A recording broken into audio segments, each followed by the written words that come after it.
Good evening, I'm Brianna Malone. Suicide is the 10th leading cause of death in the United States. Hundreds of people walked side by side to raise awareness of prevention efforts. Jalia Burns tells us about the Erie Out of the Darkness walk. She joins us in our studio. Jade.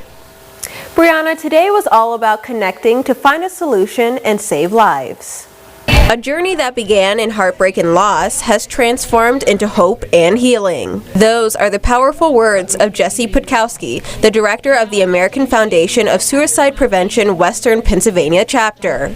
On September 21st, 2010, she lost her father to suicide, and every year since then, she walks to keep his memory alive. 14 years ago yesterday, actually, so it's a really big anniversary for me. Each year, I honor him through this work, and it's something that I've become very passionate about. The annual Erie Out of the Darkness walk took place at Presque State Park Sunday morning.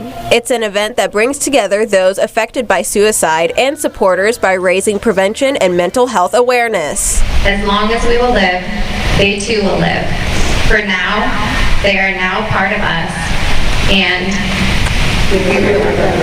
Currently, the foundation has raised about $24,200 of their $30,000 goal. Over 400 people gathered at the Rotary Pavilion and walked about 2 miles around the peninsula.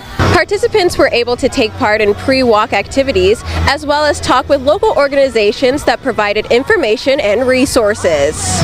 We actually have our Wood and Hope sign where people can write messages and talk about why they're here walking for the cause. Our mission is to save lives and bring hope to those who have been impacted by suicide, so it's really important to know why it is so important for people to be here and connect. The foundation has a program called Talk Saves Lives.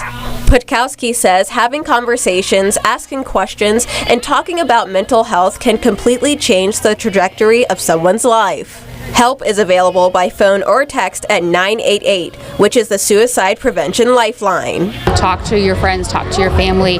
If you notice that something's going on with a loved one, ask those important questions and say, are you okay? And I'm here for you, and I'm here to support you. If you are in crisis, help is available by phone or text at 988. Brianna.